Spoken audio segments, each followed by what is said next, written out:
Let's talk about the benefits and drawbacks of using a round ring to feed hay versus unrolling your hay out on pasture. Let's go. The major pro to feeding in round rings, as I see it, is feed utilization. Cows tend to waste less hay, and when every bale costs between $50 and $75 a pop these days, every blade counts.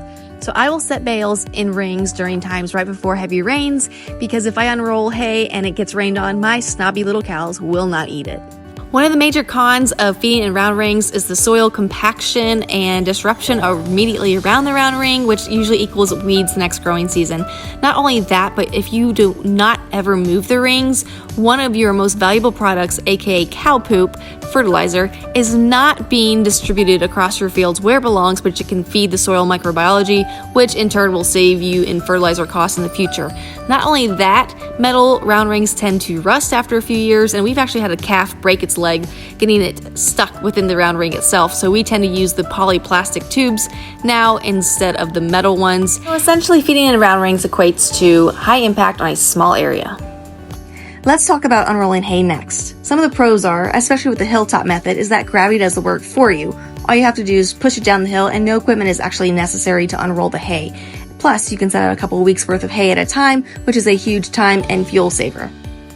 One of the major cons of unrolling is that you need equipment. So whether that's a tractor, truck, UTV, four-wheeler, you're going to need some type of equipment to unroll with, and you're going to need some type of unroller attachment to unroll the bale itself. Not only that, but you're going to have to spend more time in diesel feeding on a daily or bi-daily process, which also increases the amount of compaction with those wheeled vehicles that you use to unroll the hay. So you can mitigate that by feeding on a heavily sodded pasture.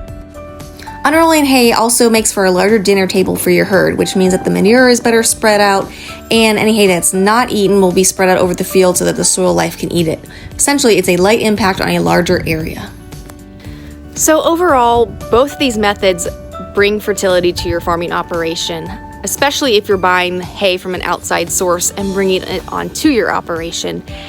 But honestly, I still do both. I feed in round rings and I unroll hay. It depends on the topography of the land, it depends on the weather conditions, and it depends on what my work schedule looks like for that day or week.